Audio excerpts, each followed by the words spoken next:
Deuxième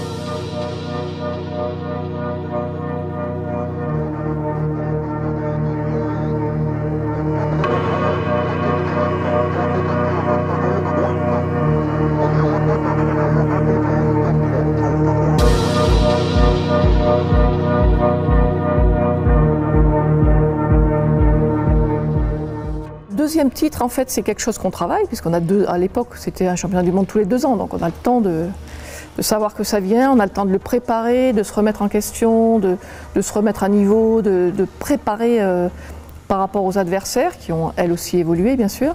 Et c'est ça qui, moi, me plaît le plus dans le judo, c'est toute la partie stratégie, organisation, savoir ce qu'on va pouvoir mettre en place pour surprendre, pour gagner. Et en plus, à l'époque, j'avais une adversaire qui était très coriace, qui s'appelait Irène de Kock, qui était hollandaise, que j'ai rencontrée dans pratiquement toutes les finales de tournoi, hein, évidemment, puisque quand même à l'époque, on en faisait aussi encore un peu. Donc on se rencontrait, elle était très difficile, très agressive, enfin combative, comme on dit. Mais c'était j'abordais ces finales avec un certain plaisir. Je ne sais pas comment on pourrait déterminer. Mais voilà, c'est parce que je savais que ça allait être très dense, très fort, très psychologique. Elle était très volontaire, moi aussi. Et il y avait toute une partie qui se jouait aussi sur le tapis d'échauffement, une partie quand on montait sur le tapis, les coachs qui en faisaient plus que de raison entre eux. Voilà, donc il y avait toute l'ambiance. Et ce deuxième titre, il est... vraiment, pour moi, il laisse un bon souvenir parce que je lui mets exactement ce que j'avais préparé sur elle, c'est-à-dire Kouchi en fin de Tsuchimata et Kouchi Hari aujourd'hui qu'on ne pourrait plus faire puisque je le faisais avec la main. Et donc je marque un coca, ça n'existerait plus non plus. Mais...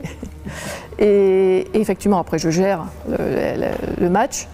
Et je m'en souviens bien parce qu'il y a tout un passage au sol, on est à 25 secondes de la fin et j'ai le temps de regarder le chrono et d'apprécier pleinement ce qui va m'arriver. Voilà. Et c'est vrai que ce sont des moments, des émotions très fortes. Voilà, ces moments-là, c'est des moments où on a l'impression de maîtriser un peu, un instant.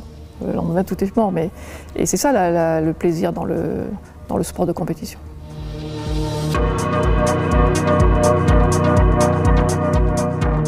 Les gens qui m'ont marqué au point de vue judo, c'est mon entraîneur de club, Jean-Claude Cabane.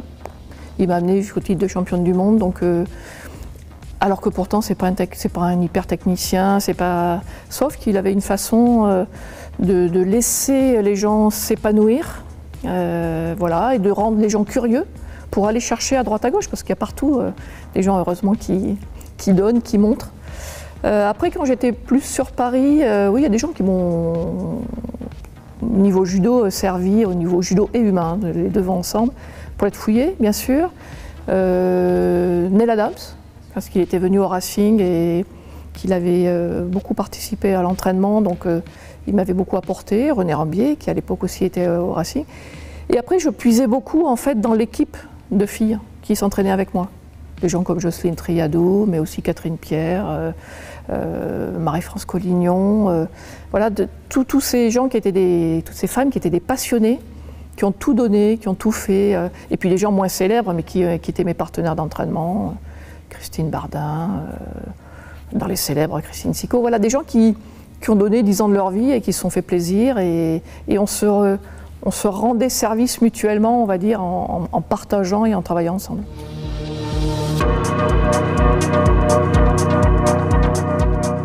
Je dirais ce qui m'a caractérisé, c'est un peu plus de sens tactique.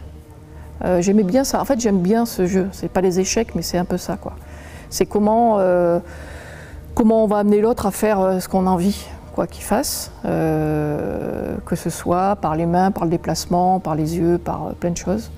C'est ça qui m'amuse. C'est pas de la manipulation, mais quand même un peu. C'est cette stratégie de combat qui fait que nous, dans le judo, il ne se passe rien. J'imagine que quand ça devait être au sabre ou à l'épée, c'était plus engageant. Mais non, en tout cas, c'est ça qui m'a amusé tout au long de ces années. Et j'ai éprouvé beaucoup de plaisir. Alors bien sûr, plaisir en plus avec les règles d'arbitrage. On joue avec, ça fait partie du jeu. On connaît ses adversaires, on connaît leurs points forts, leurs points faibles. Moi, j'ai toujours beaucoup aimé le regard qu'on se jette quand on rentre sur le tapis. Je trouve ça... parce que il y a tout dedans. On peut mettre beaucoup de poids, on peut mettre beaucoup d'intensité. ça m'amuse ça. Ou comment on s'échauffe avant de rentrer sur une finale, ça c'est ça qui est marrant. Est-ce qu'il nous regarde, est-ce qu'on le regarde, est-ce qu'on a peur, est-ce qu'on n'a pas peur. Mais il faut le prendre comme un jeu. Voilà, parce que ça n'est qu'un jeu quand même si c'est une profession pour certains. C'est en mettant peut-être, en le laissant au niveau du jeu, qu'on ne lui met pas trop de poids et qu'on peut faire en sorte que ça se passe bien.